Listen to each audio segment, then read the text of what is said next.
हमेशा दुखी रहने वाले लोग इस वीडियो को अंत तक ज़रूर देखें। दोस्तों, जैसा कि आपने सुना होगा कि जो पानी गतिशील होता है वही स्वच्छ और काम के लायक होता है और जो रुका हुआ होता है वह ख़राब हो जाता है या उसमें कीड़े पड़ जाते हैं। इसलिए हमेशा गतिशील रहें। इस बात को समझाने के लिए भगवान बुद्ध और एक गरीब आदमी की कहानी बताने जा रहा हूँ। एक बार गौतम बुद्ध एक गांव में धर्म सभा को संबोधित कर रहे थे। लोग अपनी परेशानियों को लेकर उनके पास जाते और खुशी-खुशी वहाँ से लौटते।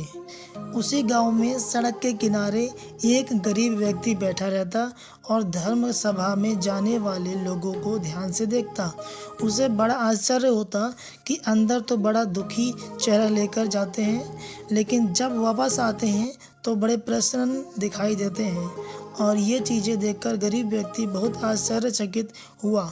उस गरीब को लगा कि क्यों न वह भी अपनी समस्या बुद्ध के सामने रखे। मन में विचार लिए वह महात्मा बुद्ध के पास पहुंचा।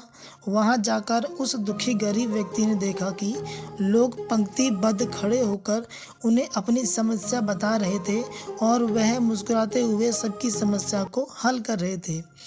जब उसकी बारी आई तो उसने सबसे पहले महात्मा को प्रणाम किया और कहा, भगवान, इस गांव में लगभग सभी लोग खुश हैं और समृद्ध हैं, फिर भी मैं ही क्यों गरीब हूँ। इस पर भगवान बुद्ध मुस्कुराते हुए बोले, तुम गरीब और निर्धन इसलिए हो क्योंकि तुमने आज तक किसी को कुछ नहीं दिया।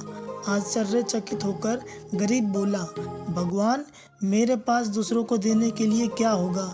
मेरा तो स्वयं का गुजारा बड़ी मुश्किल से हो पाता है।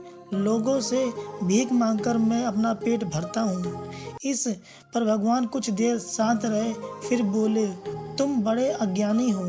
औरों को बांटने के लिए ईश्वर ने तुम्हें बहुत कुछ दिया है, मुस्कुराहट दी है जिसे तुम लोगों में आशा का संचार कर सकते हो, मुंह से दो मीठे शब्द बोल सकते हो, दोनों हाथ से लोगों की मदद कर सकते हो।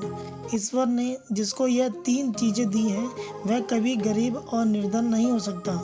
निर्धनता का विचार आदमी के मन में हो सकता है और यह तो एक भ्रम है, इसे निकाल दो। यह सुनकर उस आदमी का चेहरा चमक उठा। तो आप इस कहानी से समझ गए होंगे कि दुखी और गरीब होना भ्रम है, ना कि वास्तविकता। आप जैसा सोच रखते हैं वैसा बन जाते हैं। आप दूसरों की मदद करेंगे तो आप हमेशा खुश रहेंगे। तो यह थी एक दुखी और भगवान के बीच की कहानी।